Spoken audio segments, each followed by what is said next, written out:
And so,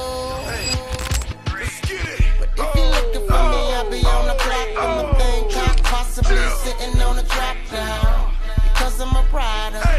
Yes, a soul survivor.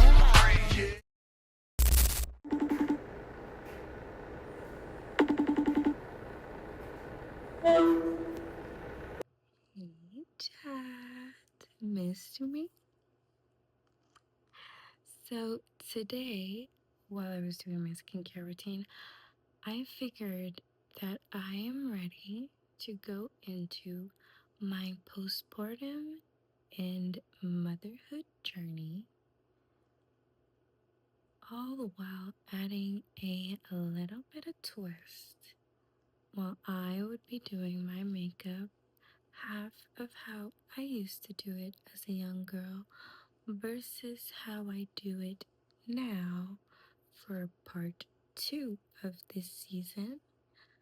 If that's something that interests you, keep watching and let's get into it. I remember holding Ella at 3 a.m. pacing my room like a zombie, trying to get her to sleep. Every light was off except for the light on my phone when I was just anxiously looking at ways to soothe a colic baby. I built this life through beauty, but no one saw the parts of me just slowly falling apart.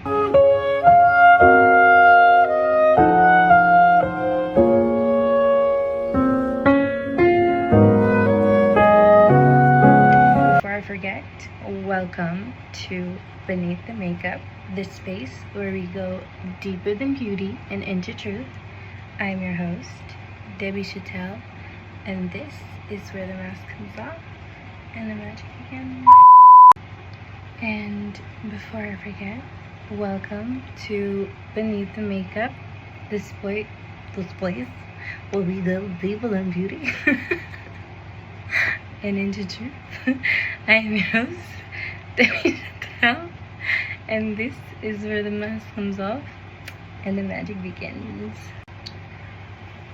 So, on today's episode, we'll be talking about my motherhood / postpartum journey, how I went from being this sad girl to being a bad girl, while going deeper into my beauty journey.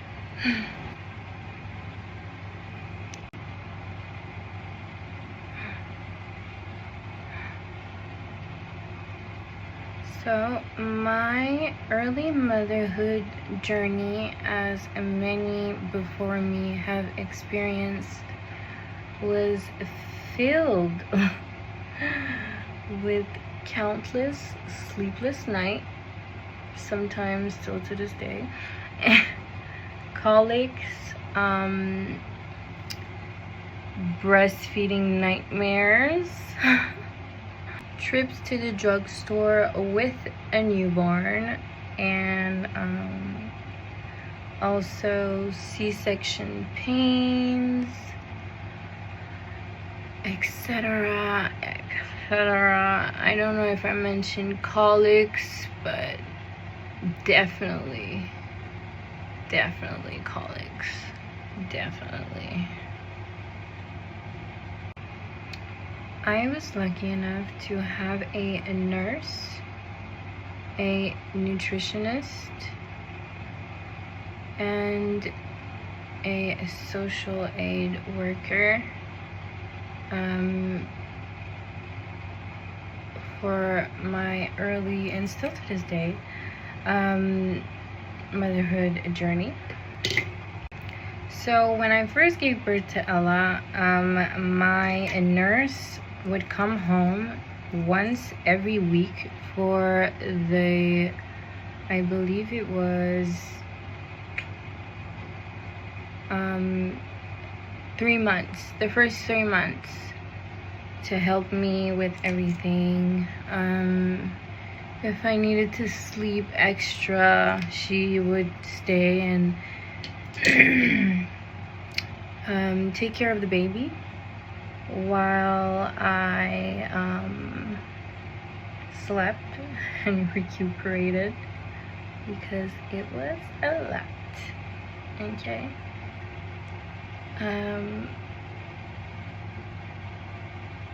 Yeah. My nutritionist would follow mostly me when I was pregnant. You know, make sure I ate, made sure I knew exactly what I wasn't supposed to eat, and all that. And then when I got Ella, she came around 3 months, you know, to start talking about feeding and all the shabams with a baby that I didn't know of. You know, she would give me healthy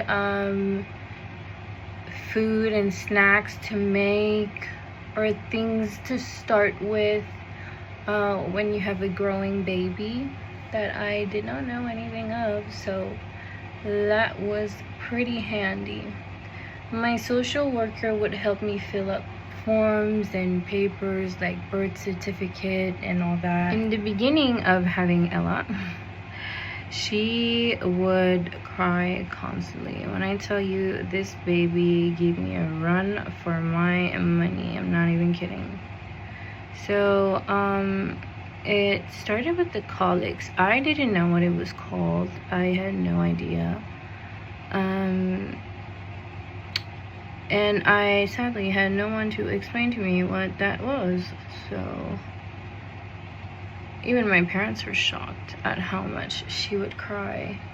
It was crazy work, honey. Okay.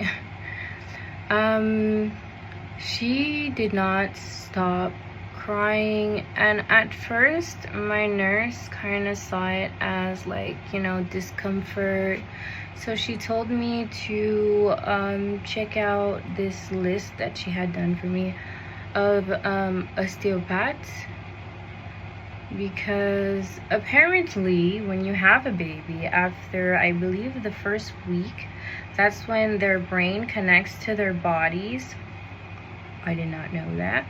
And so after the first week, they start to like show signs of like them being hurt or having discomfort whatsoever. So she told me that an osteopath could help, like, and it's just in case. I brought my Ella for the first 3 months. I think it was once every 2 weeks, 2 or 3 weeks. It did not work for her. She hated it. Ella, oh my god, she will tell you, this little girl, she does not play, just like me. She hated it. So I just took it upon myself to, like, you know what, let's keep it at that, okay? What did work for me though was my colic water. If you follow me on Snapchat, I promoted it, because it really, that helped me. So when I was pregnant, you remember the first part of this series, well, I mentioned that I was so sad. Why are you crying? I pretty much was watching on and on and on and on those YouTube videos on what to bring in my hospital bag for the baby, and what to, like, how to make my nursery and all that shabams. So I was watching a lot of those videos, and one creator mentioned that what she would do is buy colic water. I had no idea what that was, but somehow I put it in. Well, I mean, she did explain like the purpose of it, but I honestly didn't think through it, and I thought I would never need it. But I still put it in my Amazon cart, and lo and behold, that was the thing that kept me alive. For like, I think about like 4 or 5 months. Yeah, highly recommend. You should really check that out. If you're having a new baby, buy it. You never know. Yeah. As soon as I gave that to Ella, straight to bed. This girl. And honestly, I feel like without it, I would have been even more of a mess. That's one thing I did right. So instead of bringing her to the osteopath, I just stuck to my colic water, because that was the only thing that was really doing it for my kid. And I wasn't going to keep on bringing her to that lady, because I felt like it wasn't doing anything at all. Like, I felt like if anything, it was just bothering my kid even more than when she first got there. So like, as a mom, I just took it upon myself to call it a day and just never went back. No ma'am. No ma'am. No ma'am. If I was running out of said colic water, I would when I saw the bottle going down, I would low-key freak out. Like, I would always buy 2, 3, and Ella would go through them. Like, she would go through 1 bottle a week. Also, I took the one without alcohol, so don't come for me, okay?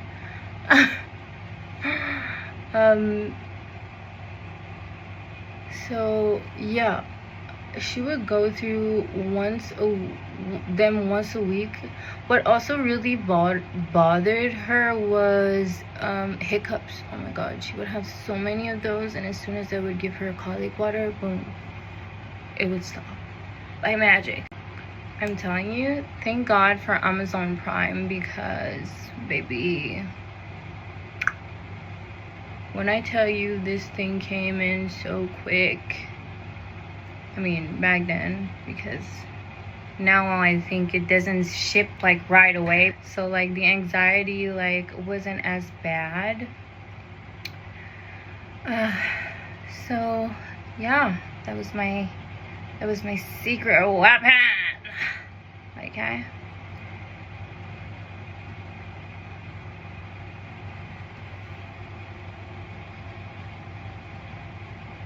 Like, aside from the colic water, when I first gave birth, like during those like 3-4 first months that like I would not be sleeping, like sometimes I would try to miss meals so that I can catch some sleep. But then when I wouldn't eat, I wouldn't produce milk, but when I wouldn't sleep, it would just like, so I wouldn't eat and I wouldn't sleep, so my production of milk was not as, listen girl, there's only so much I can do, okay? Like, sometimes I would breastfeed and then I would pump, and then she would wake up again for another feed, and it would just be like, so I gave her boobies, tits. Titties. Titties. Titties. Titties. I gave her that for 3 months, and I was like, you know what? Formula it is. I did my best, but I was no longer with it. I promise you. It was done and over with. I threw that out the window, and I just went about my day.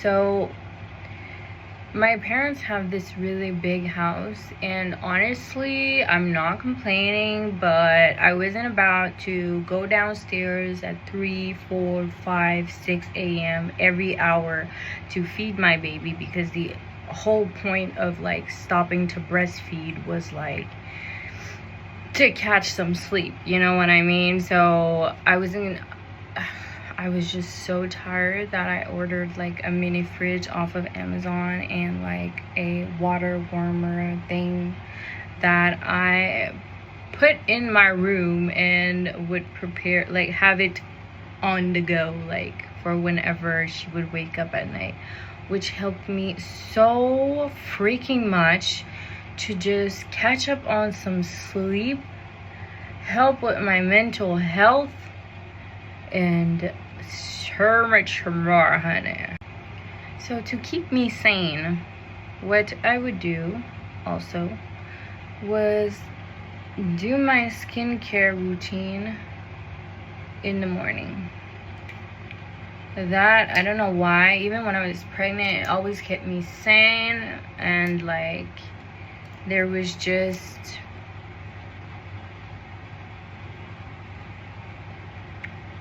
no better solution.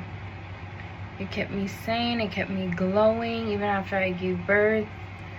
So I kept going with that. And also when Ella would go to bed, I would take the advantage and I would go take a shower, which always helps to clear my mind. Now, before I went into labor, I had my maternity shoot. That's the word. Oh my god.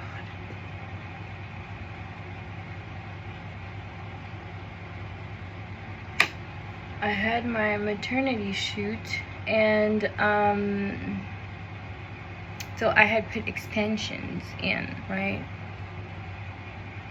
Mind you, I didn't have a baby to care for. She was in my belly. All I had to do was eat, sleep, and repeat. Okay, so there was that. But then when Ella came, it was all so much to like manage, like washing the hair, blow drying it, straightening it, all of that shabam, and such little notice of time because she would always end up waking up at some point, right? So I just decided it was time my babies left. So at around 3 months, when I had time and Ella was a little bit more manageable, I asked my best friend to help me take my extensions off instead of going all the way in Montreal and like have these ladies take it off for me. I decided I was gonna do it myself, and which she gladly helped me with. I am so thankful, by the way. She's an angel, always has been, and I love her. So when I took them off, what I did was I went downtown and got my hair braided because that would be so much easier to manage, like so much more easier to manage. Okay,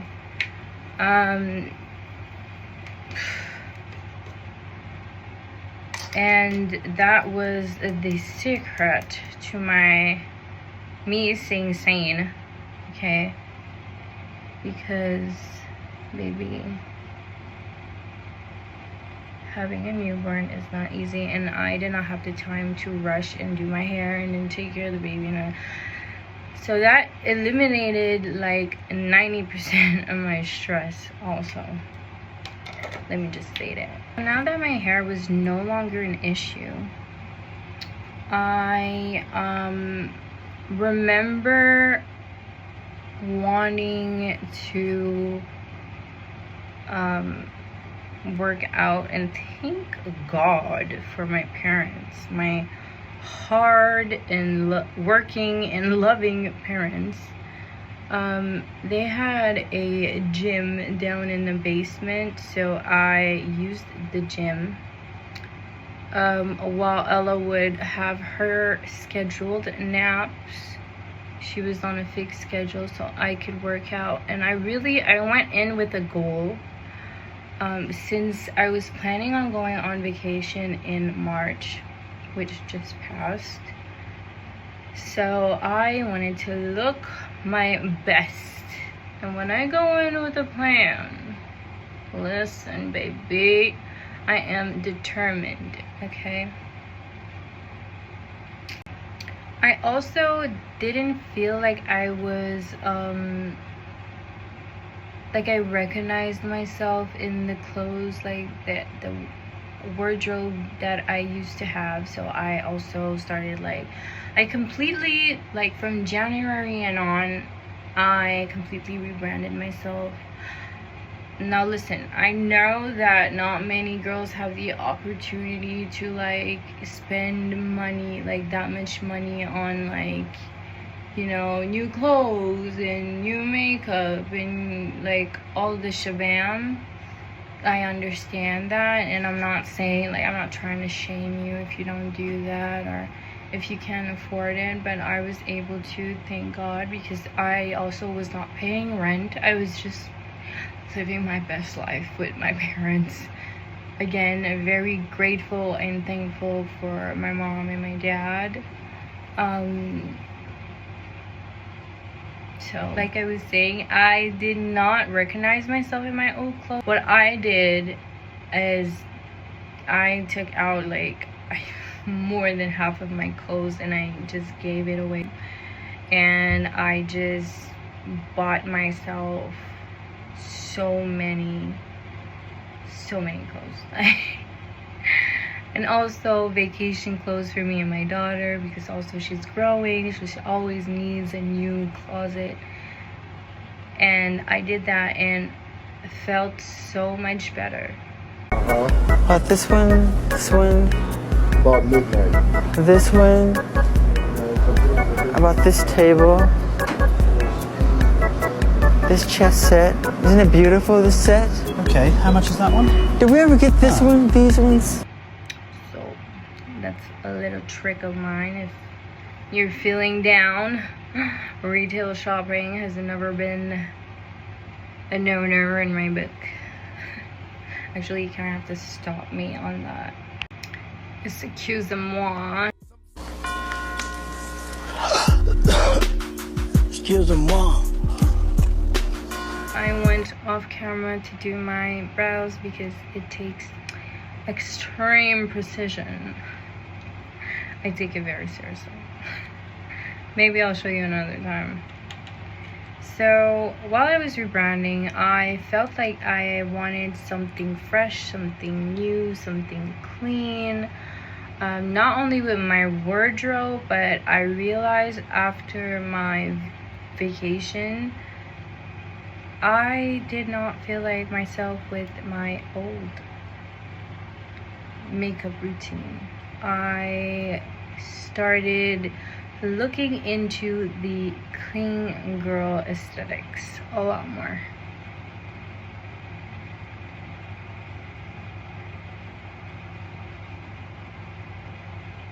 I wanted something less heavy, more fresh looking, and voila. I recently moved out of my parents' home for personal reasons, but mainly because I wanted to be the one raising my kid how I wanted, without exterior input into my parenting. So now that my hair, my clothes, my makeup, skincare routine, all of that has changed, I am slowly feeling like myself again. I'll always try to find new ways to improve myself, not just for myself but for my daughter too, because when I feel good, that means I can show up for her in a better way So not only is it good for me, but it's also good for my daughter. I'm slowly and finally feeling like myself again after losing it for a few months. I feel like as women, we are kind of prone into losing ourselves once we have kids, and I just think it's so important for any woman, no matter if you're a mom or like whatever, to just keep on being you and keep on improving yourself and being the baddest bleep that you can be.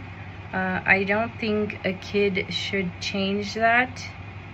I feel like you have also a responsibility with yourself to be better for yourself. So despite everything that was happening with the father of my kid and like my chaotic birth journey and pregnancy and all of the above, I still feel like a winner, and that's how I pledge to myself that I will be feeling for the rest of my life, and so on and so forth. I'm not the type to usually let a tough battle bring me down, so I guess I'm here to just encourage and empower women to just be the best that you guys can be, and always put yourself first, no matter circumstances. Thank you for listening to Beneath the Makeup. I won't say much, but I will say this: you're allowed to change, you're allowed to rise, you're allowed to outgrow your past self. Next week, we go way back to where it all began, on how a little girl who used to hide her makeup behind the toilet bowl became a beauty entrepreneur. You won't want to miss this. So before I forget, this is how I used to do my makeup versus how I do my makeup now. Less cakey, no more foundation, and every product will be listed down below. Let me know your thoughts, and let's keep this thing going. Night night, child.